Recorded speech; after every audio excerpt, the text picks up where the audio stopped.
actually did chrono this. I was actually getting about 370, 375 feet per second with a .34 with this on green gas. I did some number crunching, and at the muzzle, that's the same energy as a .20 at 425 feet per second, roughly. Okay. It's not incredibly powerful, but the thing is that there's a whole other change in the physics. If you look at a 6mm, and if you have the opportunity to look at an 8mm, there's a significant size difference. And because of that, there is more drag on the BB. They're going to lose speed faster than a 6mm. Now, it's very difficult to judge this because no one has come up with a set standard. 8mm are kind of a niche item right now. And you actually CQB'd with your shotgun on green gas. On green gas, and we ruled that it was probably just a little too much at that time, and that we probably should bring us down to 134A or duster gas. Yeah, at least that way you do have your option of the two power levels, because this is remarkably effective in open field. Absolutely, and this is where this rifle really has really good range. And if you're using the shotgun, whether it's the ACM clone or the Marussian, I found that there is a difference between shooting at .27 and a .34. The difference is on your range and your spread. A .27 will spread out a lot quicker, a lot sooner at a shorter distance, where a .34 will spread out at a much further distance and not have much of a spread.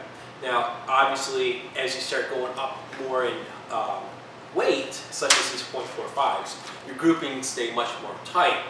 Now, that could be effective or disaffective, I guess, or a disadvantage, depending on what you're actually shooting at. If you're shooting at a group of people huddled together, you probably want a good distance, but however, you may also want some range. I'm seeing about a range of about 65 to 75 feet with my shotgun. What kind of range are you seeing with your M1 Garand? With the hop adjusted right with the .45s, probably somewhere in the area of 70 to 75 yards. Okay, so about 150 feet or so. Oh, pretty close. Actually, that would be more than that. 175 yards, we're looking about 200 feet. Yeah, it's pretty close. They'll go a ways. Yeah, you're out ranging some standard 6mm AEGs. Yes. So I guess we could consider this the 8mm sniper rifle. To be honest with you, Alan, when I initially was going to get this rifle, I was thinking of turning her into an M1C or M1D sniper Garand variant. And when I got it, everything on it was just so beautiful, I did not want to touch it. So I was just going to leave it as it is. And it's a beautiful rifle. I'm glad you left it the way it is. If Marussian does release an M1D version, I'm going to grab that up as soon as possible. Even if I have to start calling Japan and trying to find somebody at the Marussian company who speaks English, I will get one. Well, you know, it's funny that we were talking about snipers and stuff, because one of the things I do want to talk about is upcoming, and was just announced, is the Midwest Sniper Cup 2008. It's going to be held this year. It's their first year, hosted by Team Rage, in association with Military Ops Airsoft. This is at a brand new field in Schoolcraft, Michigan. For those, it's just outside Kalamazoo.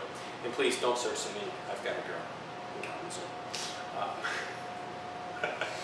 So, for more information, you can check out, I believe it's Military Ops Airsoft, military-ops-airsoft.com, I believe. Or you can do a search for MIA Airsoft, Michigan Airsoft, and you should find that in the events posting page. It is $70 per team. The team consists of one sniper, one spotter, and then that will be your team. They've got some rules here and regs, and it looks like a pretty good event. Pretty well thought out. It's a 2-day event, and there's a lot of courses. It deals with stealth, stalking, navigation, as well as actual shooting. It's an all-around competition, and it looks to be like a lot of fun. I think it has some great potential, so hopefully this is going to be a great event. I'm really rooting for it. We will be there on site. I will be actually on site getting some footage. We're going to interview a lot of the sniper teams. Also, if you're interested, they do have guards that are playing, so snipers can shoot someone, and obviously you can shoot the snipers back. Again, check out the page for more information on that, for more detailed. And yeah, this looks like a fun event. Yeah, that's going to be a good one. It's a shame I'm going to be 700 miles miles away. Well, hopefully you're going to be able to record some good events down there and get Some some moments. excellent events, yes.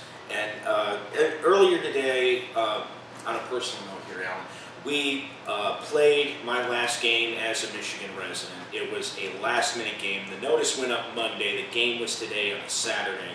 We had about 25 people come up, and just to everybody in the Michigan Airsoft community, whether I've met you face-to-face or if we just talked online or you've read a couple of my posts on the forums, it has just been a wonderful past couple of years, and I will miss you all dearly.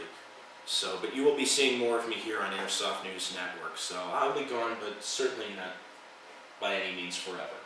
Well, Eric, I'd like to thank you for coming out. I'd like to thank all the people who showed up today for the event to welcome Eric a goodbye game. And, well, we'll see you in Missouri.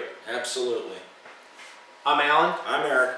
This is for the Airsoft News Network. Until then, call your hits. Hit! Dude, now I gotta pick all this shit up.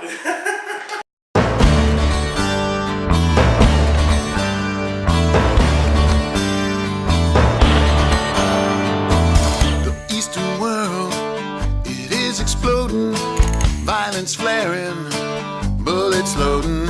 You're old enough to die, you just started voting. You don't believe in war, but what's that gun you're toting? And even the River Jordan got bodies floating. And you tell me